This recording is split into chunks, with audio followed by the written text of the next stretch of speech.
From the Times and the Sunday Times, this is The Story. I'm Manveen Rana.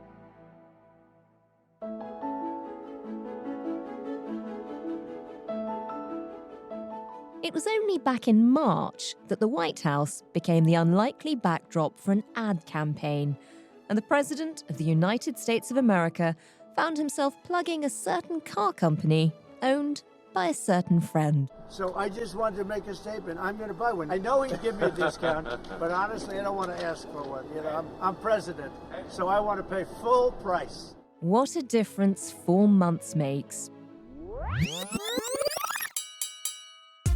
He might have been happy to turn the White House lawn into a Tesla showroom back then, but now his enthusiasm seems to be waning. Not everybody wants an electric car. I don't want an electric car. I want to have baby gasoline, baby electric. And the reason for the change of heart? The contentious fight over Donald Trump's huge spending bill has reopened the belligerent battle between the president and Elon Musk. The billionaire entrepreneur has lamented that the bill could work to undo much of the work he accomplished with Doge. Things have come to a head this week as Donald Trump's controversial Big Beautiful Bill faces a knife-edge vote in the House after a tense session in the Senate. On this vote, the yeas are 50, the nays are 50.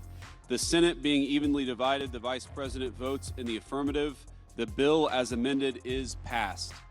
The stakes couldn't be higher for Donald Trump's signature bill, and with Elon Musk openly criticizing it, the tension is ratcheting up. Defund and deport, those are two things President Trump say may happen to his former ally Elon Musk. Is it all-out war in Washington? Could Elon Musk be deported? And why does he hate Donald Trump's trophy bill so much? And could all of this end in a new political party in America? The story today, Trump versus Musk, round 2.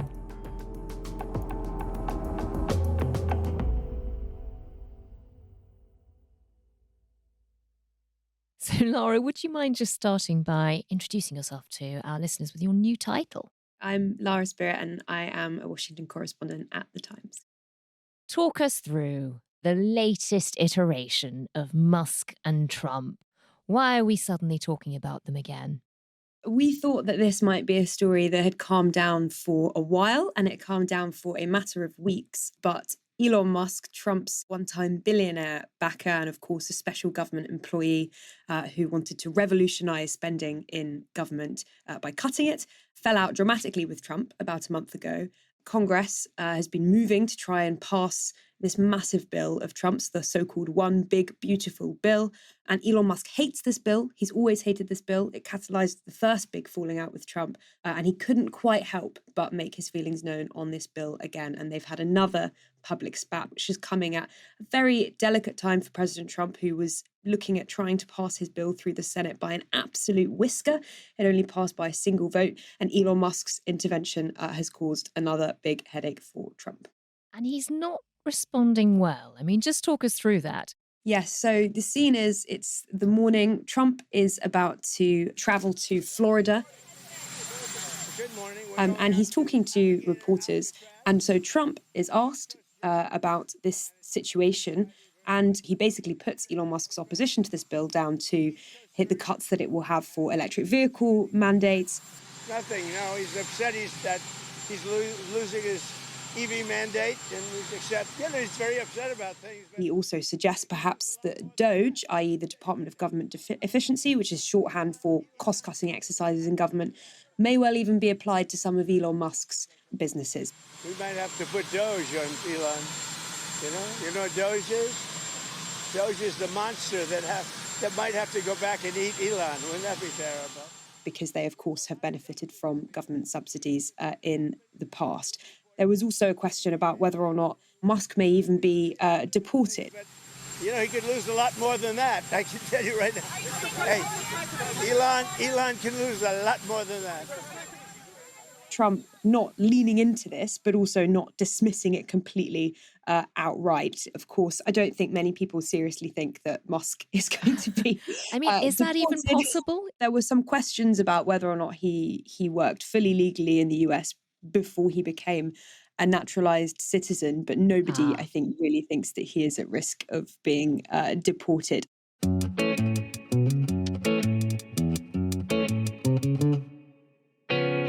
Lara, to understand just the sheer psychodrama around this sort of codependent, rather dangerous dance, I guess we have to go back to the start and to try and understand how we got here. And we've talked about this before, but just remind us, how did the previously liberal, Democrat-supporting Musk learn to love Donald Trump? Elon Musk only really began identifying with the Republican Party in 2022. He was, as you say, a long-time Democrat, but he really soured on the Democrats during Biden's tenure particularly. There were a number of different flashpoints. I think probably chief among them, Biden's staunch support for the unions that he felt was hampering particularly his efforts, but also the efforts of other businesses in the country to grow properly. And then the turning point, of course, really came when he jumped into Trump's re-election bid and supported it to the tune of more than $250 million. Subsequently, of course, being put in charge of Doge, the Department for Government Efficiency. But he was a very visible presence on the campaign. And indeed, he was party to a lot of the key discussions about personnel, which again is another reason why some in the White House will be nervous about a total rupture in their relationship, given how much Elon Musk will know about many of the most private discussions that have been happening among Trump's closest advisors for some time. Of course, he'll know where all the bodies are buried. Just talk us through very quickly, what happened to Doge?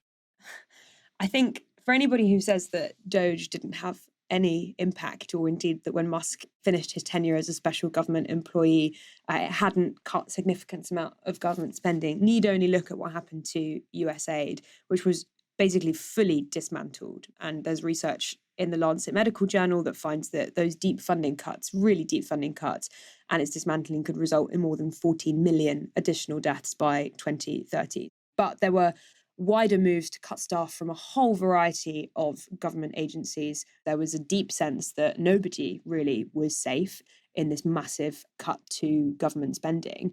And Musk seemed to be for a while on a high with that. And even after Musk was leaving, Trump presented him with a gold key. We have here a very special, that I give to very special people, and I thought I'd give it to Elon as a presentation from our country. And made a speech in the White House about how successful he felt Doge had been, about how he felt Doge would live on. And you're going to see the results coming long into the future. Even a year and 2 years later, you're going to see a lot of the results, and those hundreds of billions of dollars are going to be adding up, and they're going to continue to add. It'll be interesting. So there was a sense that this was not something that was only Elon Musk's project. There was a sense that it was tied into the wider infrastructure of Trump's second term. And yet it didn't actually save that much money. There has been some research that shows, yes, as you say, that it has saved considerably less money than it says it has saved. And it has certainly saved far short of the amount of money that Elon Musk said that it would save. Initially, he said that he wanted to cut as much as $3 trillion from the government budget, which is around a third of its entire spending. And the amount they actually cut is much less than $1 trillion, isn't it? Yes, well, he later adjusted his goal to aim for $1 trillion in savings, but it's contested whether or not that has indeed been saved. After he left his position at Doge, and, supposedly still on friendly terms, he did seem to go rogue. Just describe what triggered that. So I think to understand the catalyst for this massive fallout, you do have to understand what this one big, beautiful bill is planning to do.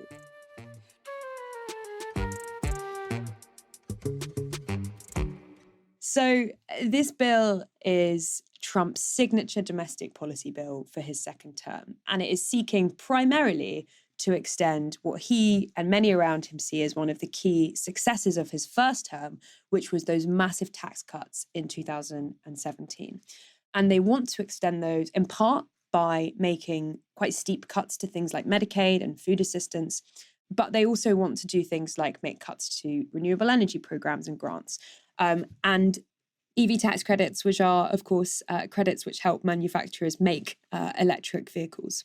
Musk has said that his opposition to this is couched not really in what they're doing to EV credits, although, of course, he will be interested in that question for obvious reasons, but because of the impact that it will have on government debt. And Musk says, look, when you look at the platform that a number of these Republicans ran on in the recent election, they very often spoke about reducing the national debt. They would say the Democrats are profligate, they don't understand public financing, they've let the debt run crazy, and we as Republicans have a responsibility to bring that back under control.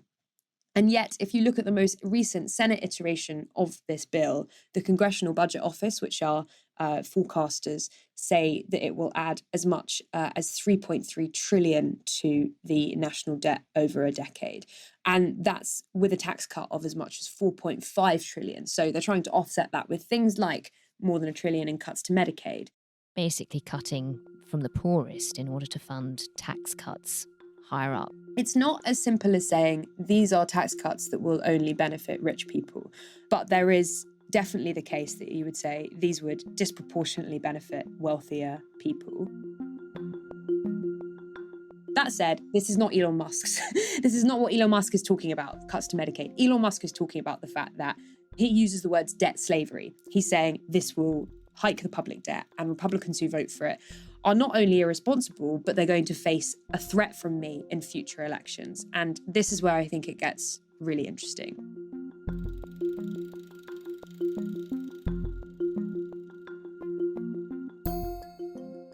Lara, just talk us through that. What exactly is Elon Musk's biggest criticism of this big, beautiful bill?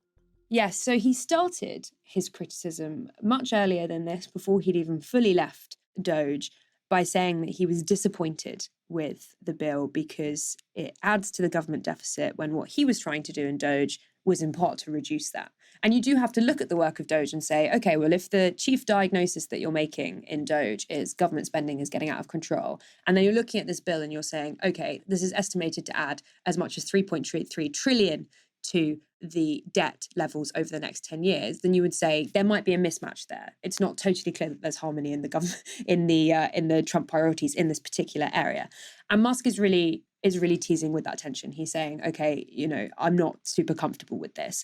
That does then become much firmer criticism. So he moves from calling it disappointing to calling it a disgusting abomination that threatened to balloon America's deficit.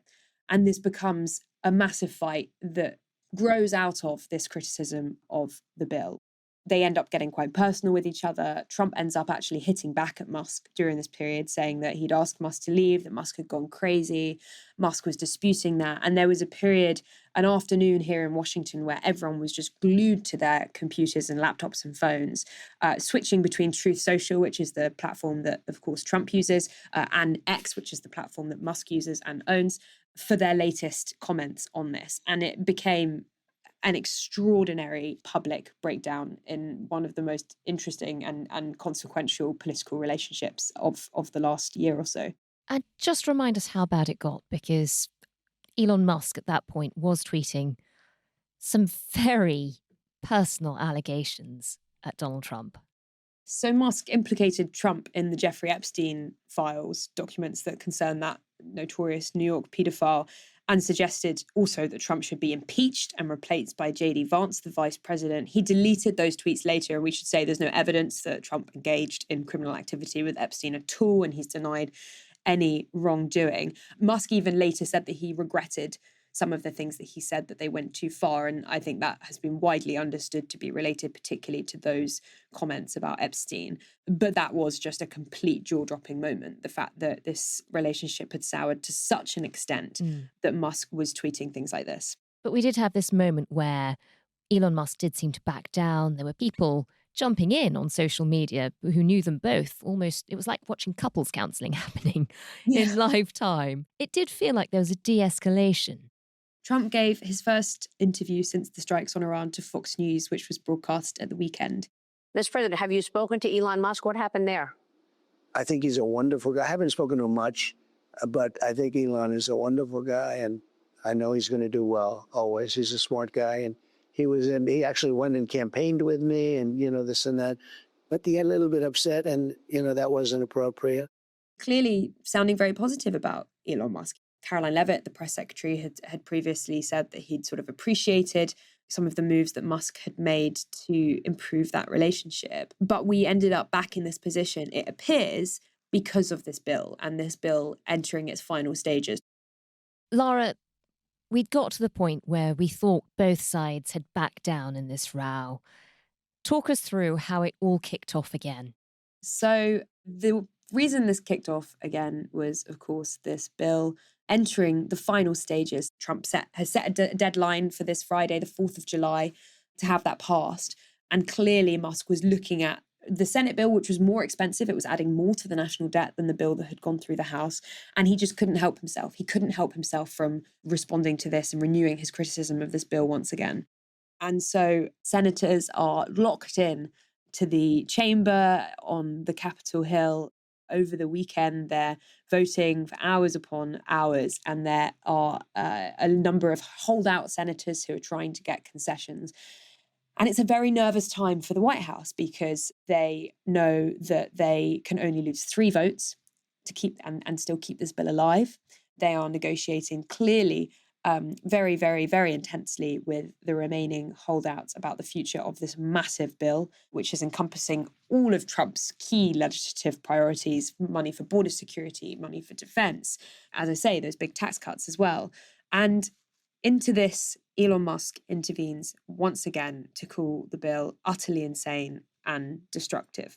And this sets off another series of exchanges between Musk and the president, which imply that their relationship is not nearly as mended as some people might have thought that it was. Trump responded on Truth Social saying Elon may get more subsidy than any human being in history by far. And without subsidies, Elon would probably have to close up shop and head back home to South Africa. Said big money to be saved, implying that this big Doge cost-cutting exercise could well even be taken to Elon Musk's own ventures. Wow. So really hitting back. And then Musk begins making some political threats. Elon Musk responding on X, formerly known as Twitter. He says, quote, "If this insane spending bill passes, the America Party will be formed the next day. Our country needs an alternative to the Democrat-Republican uniparties so that the people actually have a voice." He reiterated his threat for a new political party, saying it's obvious with the insane spending of this bill, which increases the debt ceiling by a record $5 trillion, that we live in a one-party country, the Porky Pig Party. Time for a new political party that actually cares about the people. And on Monday, he promised that politicians who campaigned on cutting spending, but then backed this bill, would lose their primary next year. And he said, if it is the last thing I do on this earth. I mean, the gloves are really off at this point. I mean, just talk us through, if he's serious about the prospect of setting up a new party, what does that look like? Yeah, I mean, we like to say in the UK, right, that it's a 2-party system and it's very, very difficult for new entries. And actually, of course, what we've seen in Britain is a great fragmentation. And of course, first past the post creaking under that now multi-party system in Britain. But in the US, it is even more extreme. It is a 2-party system. And nobody disputes that. And to have a new entry to the political landscape would be extraordinarily difficult. And there hasn't really been any evidence that Musk or his associates are thinking very, very seriously about how to do this, setting up the infrastructure to do this. That said, they have a primary system. So, of course, there is some diversity within the party fold, and you do see challenges. And one of the things that Trump did this weekend was to threaten one of the rebel senators, Tom Tillis of North Carolina, who has a tough bid for re-election next year, with backing a primary challenger if he continued to defy him. And Tillis, this next day, announced that he wasn't going to be standing in the subsequent election. Now, the reason that Tillis says he is not running is because of that budget proposal and what he says it will do to folks right here in the Tar Heel state. Yes, a major shakeup to the 2026 Senate race. So primary challenges here are something that makes sitting Republicans very nervous for a number of them that are in competitive seats. And what Musk is doing here is saying, actually, you Republican senators and congressmen and women, you might privately have reservations about the bill. But you might in the end say, actually, I can't do what Tom Tillis is doing, and I can't have a Republican challenger against me in the next election that's backed by Trump, because the MAGA force is just so powerful that there's no way I could withstand that electoral challenge. And if I don't have his support, then I can't really be a politician in the Republican fold now. There is that little diversity now in thought within the Republican fold on the key questions. But what Musk is saying is, okay, well, you've now got to think about the alternative, which is that I, who spent more than $250 million in the most recent election to elect Trump, I will put my money behind someone who will challenge you now. And you're going to have to think about that. And I will put my money behind adverts and campaigners who will say, look, you campaigned in the last election on bringing the deficit down. You've backed a bill that's now going to hike it by trillions of dollars. What do you say to that? And so it's created more of a difficult bind. And for Trump, it's a difficult moment for that threat to be issued, because he is relying on the force that I've just mentioned to be able to bring a number of these wobbling senators through to say the cost of defying him is so great. And actually what Musk is saying is, I do have resources and I can back people who can challenge you. Whether or not that amounts to a new massive political party, I think is another question. But the more discreet threat of backing challengers, I think is a very, very real and potent threat that a number of these politicians will be thinking seriously about. He did put out that poll looking at how 80% of America, he says, actually don't really support the Republicans or the Democrats. They're somewhere in the middle. I mean, if he was to set up this America Party, do we have any idea, what it might stand for or who it would try to appeal to? No. Very few people on the left would necessarily say that they see Musk as representing 80% of people in the middle. Basically, it's just too soon to tell on this question exactly what it would be that Musk would run on. It's far from clear exactly what a party that he set up would look like.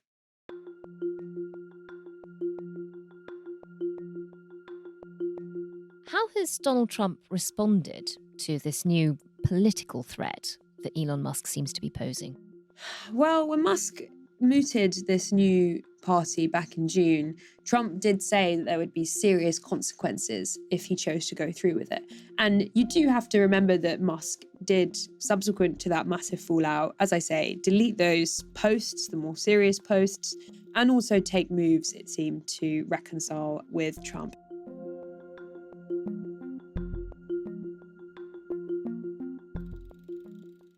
There are signs that perhaps he might be on the lookout for a way to soothe tensions once again, with news that a ceasefire in Gaza might be closer.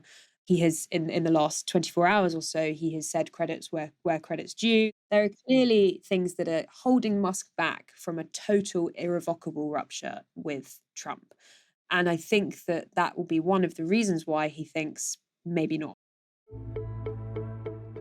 And Lara, as somebody who's watching all of this from the sidelines with, I hope, a box of popcorn, what do you think when the world's most powerful man and the world's richest man go to war? Who will win? It's very hard to say. I think that at the moment, as I talk to you, the bill is on the edge of passing through. It's just gone back to the House. But I think Musk will probably be furious as and when this passes. But whether or not he does choose to back anyone else, I think we'll have to see. And I'm not sure, given the amount of pressure that's been on Musk to devote more time to his businesses, whether or not he will necessarily make that massive, massive decision for the reasons we've explained, which is to back a new political force that is capable of taking on not just any politician, but Trump and the MAGA movement that has propelled him to such unquestionable power in his second term.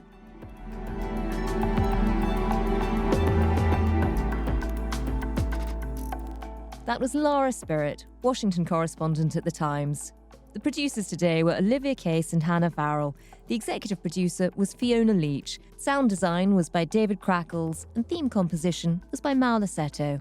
If you can, do leave us a review wherever you get your podcasts. Thanks for listening. See you again soon.